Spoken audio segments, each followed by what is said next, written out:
Eric, something you just said to us off camera was that when you do see students again, sometimes out in the public arena, that they'll say, you know, I always remember you encouraged me to write badly with pride, and how it worked for them. Can we talk about that?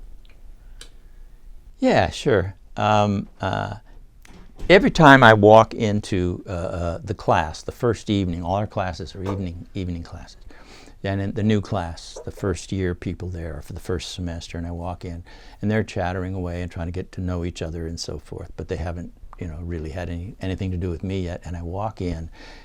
It was always weird and creepy because as soon as I walk in, deathly silence falls. Everybody's waiting, you know. So I look very austere and serious, and I walk to the whiteboard, and I write on the whiteboard in very, very large letters, "Write badly with pride." And then they laugh. You know, everybody laughs, and it cuts the ice, and you know, it works that way. And I turn around and I smile and I say, yes, but I'm not kidding. For it is a critical importance for writers to permanently give themselves permission to write badly. If writer's block is all about expecting and demanding of oneself perfection. Anything, any word, any sentence, it's got to be great. It's got to be great. No, that way lies writerly death. You do that, you'll end up freezing so solid, you'll never write again. It is exactly the opposite. Writing is a craft.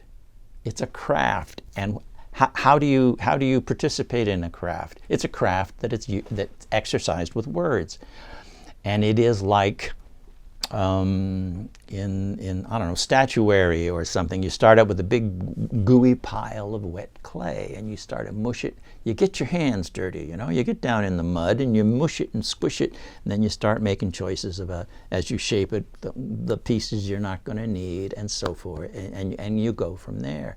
But you start out with mess. That's what we do as writers. We start with mess, and then we make choices. First hundreds of choices, and then thousands of choices, and before we're done, tens of thousands of individual choices have been made.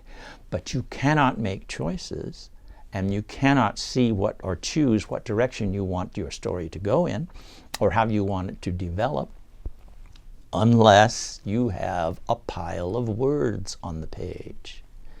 So we have exercises sometimes. Just let's try it. Let's write as badly as we know how. And it's funny, you read them aloud, everybody gets a laugh, and kind of stuff. And what they find out is, even when they are trying to write badly, because that's what we're doing, it's this little exercise, it still comes out funny. It's not bad, in other words. They're funny, they're cute, they're weird, they're quippy. But even writing badly, they're not really writing that badly at all.